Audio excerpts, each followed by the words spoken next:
Joining me this week is Veronica Tiller. She's an author and Jicarilla Apache historian, and today she's going to be telling us about this incredibly special artifact that the museum has just accepted, and we'll get into why we've been the repository for this artifact in a few minutes. But thank you for joining us, and can you tell us about this dress? What's its significance? Well, thank you first of all for having me on your show. This is a Jicarilla Puberty Feast dress. It's a dress worn by Jicarilla teenagers, I guess, when they reach puberty and they have a 4-day ceremony. Now tell me about that 4-day ceremony before we talk about this. What does that entail? What's the significance behind it? The significance of that puberty feast is that it introduces girls into womanhood. They are blessed. They are taught many things during the ceremonial feast itself, which is, like I said, 4 days, and they are prayed for. A medicine man sings about 48 songs during the ceremony, and they're singing songs of good luck, prosperity, health, all the good things in life, and that may she come into that role, because it's very important, because the Jicarilla Apache are a matriarchal society. And during the puberty feast too, she is also joined by a brave, and that brave is her partner, her symbolic male partner, and that's the purpose of it. And so this 4-day feast, they're prayed over for prosperity and fertility and those kinds of things. I understand at the end of the 4 days, there's a race that the young lady runs in. What's that race about? Basically, it's just kind of like a wrap-up race, so to speak. It's also to tell her that she's healthy enough, that one of her attributes is to have good health, to be able to be strong, to be able to run a long ways in her life. And then I understood from yesterday talking to Bobby that there's a hair washing ceremony that goes on at the end. What was the purpose of that? How does that play into all this?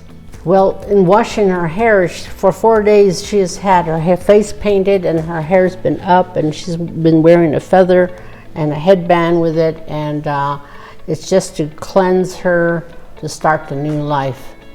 Okay. And so they wash her hair with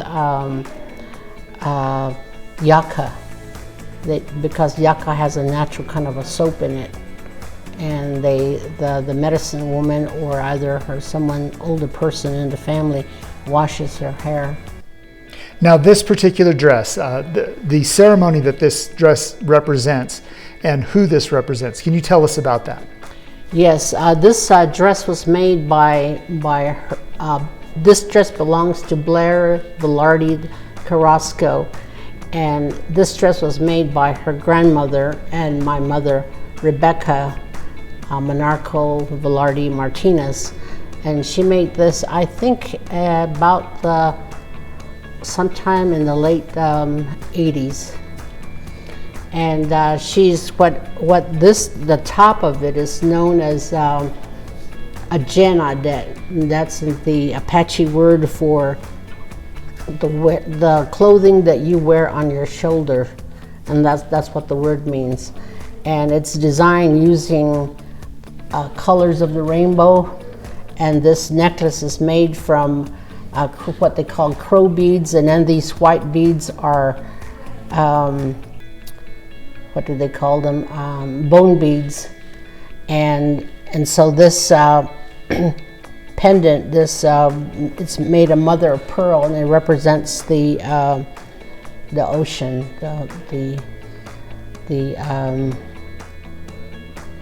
the water factor in the world, so to speak.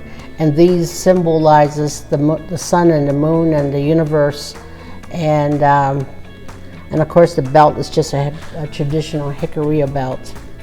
Now the beadwork that's on here is done by the woman who did this dress, I understand. Yes, my mother, Rebecca, she's the one that designed the whole outfit as well as to make it, and she made this from deer skin. She actually tanned the deer skin, and there's 2 pieces in this dress, and she put it together, and then the jenadet goes over the top. And these are also important, symbolizing a long life. Now, you were telling me before the interview that the beadwork that's on here, particularly on the sleeves, is very particular to identifying the artisan who did that, and that identified for you that your mother was the one responsible for Right, this. my mother has a typical style that's on the shoulder, and we always know that that's hers because that's also traditional Jicarilla style from the monarchical portion of the family. So the Jicarilla have two clans. One is the Ollero and the Llano, and the Llano means plains people, and the Ollero means mountain valley people. And when they came together, they would have a feast, or they carried on activities like they were one group. And so my mother belongs to the Ollero, and so many of the women from earlier than even the 1960s, they have this design that kind of shows that it's made from a particular style. Now, in this particular case, this is a rite of passage ceremony that this young lady's going through, and historically, this would be an item that a family member would hold on to, the woman would hold on to throughout her life. How is it that it's coming to the museum here at Philmont? Well, we are Jicarilla Apache people, and Cimarron is our the heart of our ancestral land, especially for the Llaneros. And so we were here over a year ago, our extended family, and they were looking at the museum and thought the Jicarilla collections might need some help. And so Bob and Betty Velarde and Juan Carrasco, Blair's husband, decided that they would donate this dress to the museum.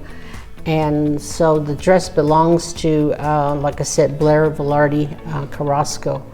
And so they're donating the entire outfit to her in her memory, as well as to preserve her legacy. And also they thought that it would be a good idea to present something as precious as this dress is to a museum where it'll get good care and we can share it with the public and the people of this country and of this region. And also to reinforce the idea that Cimarron was the homelands of the Jicarilla Apache.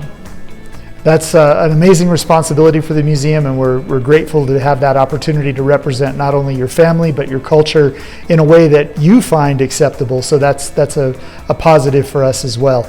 If you would like to learn more about the Jicarilla Apache, we have this book, The Jicarilla Apache of Dulce, written by Dr. Veronica Tiller and her sister Mary.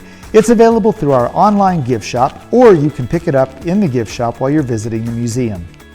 That's all we have time for this week. Join us next time as we continue to examine the history of the Boy Scouts of America, Philmont Scout Ranch in the northeastern New Mexico area, through the artifacts in the collection of the National Scouting Museum and Artifact of the Week.